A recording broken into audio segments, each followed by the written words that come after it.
अब सुलेखा बहन दास के पास आई। दास ऊपर था, छत पे भंडारा चल रहा था।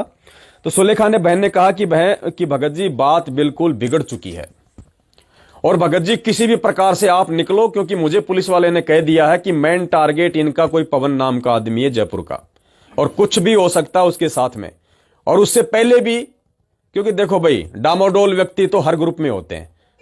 हम सत्सेवकों में भी एक दो ऐसे हैं जो 50% इधर हैं, 50% उधर हैं।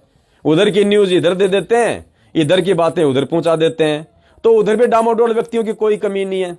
तो उधर के जो डामाडोल व्यक्ति थे मैनेजमेंट वाले, उन्होंने सुलेखा बहन को पहले ही सारी बातें बता दी थी कि बहन जी बहुत बड़ा विघ्न होने वाला है, मर्डर हो सकता है, मर्डर बहन जी, इतनी बड़ी प्लानिंग है सतलोक आश्रम मैनेजमेंट वालों की। तो बहन घबरा गई। अपने आत्मा देखो, हम सब जीव हैं। सबसे पहले तो हमने अपनी ये भ्रमणा जो है वो तोड़नी पड़ेगी। अगर कोई भगत भाई अनजाने में या अज्ञानता के चलते अगर किसी दूसरे भगत भाई बहन को अपने से ज्यादा होशियार मानता है, अपने से ज्यादा उत्तम दृष्टि से देखता है, या कोई विशेष आत्मा की दृष्टि से देखता है, तो ये सबसे बड़ी भक्ति मार्ग में आपकी कमजोरी हो जाएगी, पुण्यात्मा मार खा जाओगे। और गुरुदेव ने कह रखा कि पांचों विकार हर प्राणी के अंदर हैं। अगर किसी में पांचों विकार नहीं है, अगर किसी में भय नहीं है, अगर किसी में डर नहीं है, तो केवल पूरी सृष्टि में एक में नहीं है। बंदी छोड़ सतगुरु रामपाल जी भगवान में नहीं है, क्योंकि वे इंसान नहीं है, वे कोई मानुष नहीं है, वे कोई जीव नहीं है, कोई प्राणी नहीं है। पुण्यात्माओं, हम सत्संगों पे ध्यान देंगे तब पता चलेगा हमें। क्या कहते हैं गुरु जी कि पुण्यात्माओं 21 ब्रह्मांड का कोई भी प्राणी ये सत्संग करने का अधिकारी नहीं है। कहते हैं ना गुरु जी कि इस 21 ब्रह्मांड में कोई सत्संग करने का अधिकारी नहीं है कोई प्राणी।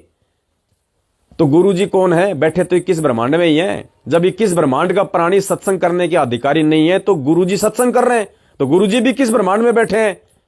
तो क्या संकेत दे रहे हैं परमात्मा कि नालायको, अगर मैं सत्संग मैं कर रहा हूं और तुम्हें यह भी कह रहा हूं कि 21 ब्रह्मांड में कोई सत्संग करने का अधिकारी कोई जीव नहीं है, तो गधों में जीव नहीं हूं। मैं क्या कह रहा हूं कि जीव सत्संग करने का अधिकारी नहीं 21 ब्रह्मांड में, और फिर भी मैं 21 ब्रह्मांड में आके सत्संग कर रहा हूं जीव बन के। तो नालायको, मुझे जीव समझने की गलती मत करना, मैं पीव हूं, पीव। तो पुण्यात्माओं, हम सब जीव हैं। भले ही परमात्मा ने किसी भाई को छोटी सेवा दे रखी है, किसी को थोड़ी सी बड़ी सेवा दे रखी है, तो सेवा तो अपने संस्कारवश मिलती है। ये निर्भर करता है कि पिछले जन्म जन्मांतरों से हम परमेश्वर के कितने नजदीक रहे हैं और किस प्रकार से उस परमात्मा ने हमसे सेवाएं ली हैं। उस आधार से परमात्मा निर्धारित करते हैं आगे के जन्मों में कि कौन सी आत्मा को किस प्रकार की सेवा देनी है। और दूसरा पुण्यात्माओं, जिस आत्मा को जितनी ज्यादा बड़ी सेवा मिलती है, जिस आत्मा को जितनी ज्यादा सेवा मिलती है, हम तो जीव हैं, हम तो सोच लेते हैं कि बहुत बड़ा भगत है, परमात्मा ने दया कर रखी है, टट्टू दया कर रखी है। पुण्यात्माओं, गुरुदेव ने बताया कि हॉस्पिटल में डॉक्टर सबसे ज्यादा नजदीक और सबसे ज्यादा देखभाल बार बार उसी मरीज की करता है जो बहुत ज्यादा सीरियस होता है, जो कोमा में होता है, जिसकी क्रिटिकल कंडीशन होती है, जो आईसीयू में होता है। ठीक इसी प्रकार इस भक्ति मार्ग में गुरुदेव जिसको सबसे ज्यादा सेवा देंगे, पुण्यात्माओं समझ लेना, उस पुण्यात्मा के पिछले जन्मों के संस्कार बहुत कमजोर हैं। पिछले जन्मों में वो नालायक था, वो गधा था, भगवान की उतनी सेवा नहीं कर पाया। इसलिए परमात्मा उस आत्मा को जिसको पार करना चाहते हैं, उस आत्मा को परमात्मा भक्ति से सुदृढ़ करना चाहते हैं, तो परमेश्वर फिर उस आत्मा को ज्यादा सेवा देते हैं, उसके ऊपर ज्यादा बोझ डालते हैं फिर, ताकि जल्दी से उसके वो अच्छे कर्म बने।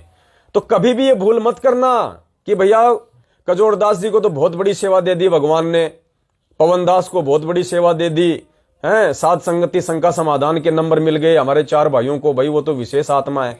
कोई विशेष आत्मा नहीं, वो सबसे घटिया आत्मा है जिनको परमात्मा विशेष आत्मा बनाना चाह रहा है।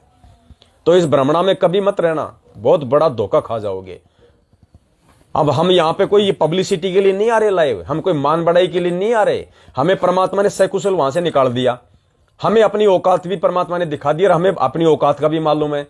अब हम चाहते तो आपके सामने अपने आप को बड़ा चढ़ा के भी पेश कर देते, हमने ये गढ़ जीत लिया, हमने वो कर लिया, हमारा कुछ नहीं उखाड़ पाई, उनकी क्या औकात थी, हम तो पहले कह रहे थे। ये झूठी प्रशंसा तो हम भी कर सकते हैं अपनी। लेकिन परमात्मा अंतर्यामी, उसको पता है कि यह गधा अंदर से क्या बोल रहा है, बाहर से क्या है।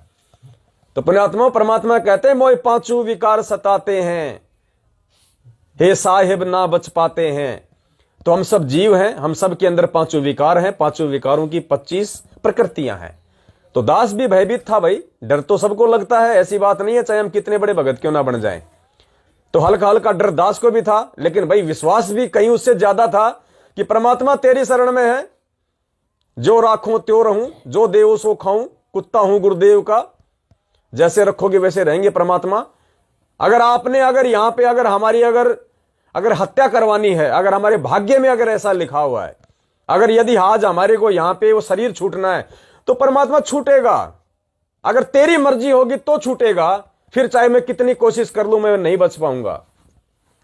और अगर मैं कितने भयंकर षड्यंत्र के बीच फंसा हुआ हूं, 100 भेड़ियों के बीच में मैं फंसा हुआ हूं, अगर तेरी मुझ पे दया दृष्टि है, तू अगर बाल बाका नहीं होते देखना चाहता, तो परमात्मा फिर मुझे कोई टेंशन नहीं, मुझे कोई एक्स्ट्रा एफर्ट करने की, कोई प्रयास करने की आवश्यकता नहीं।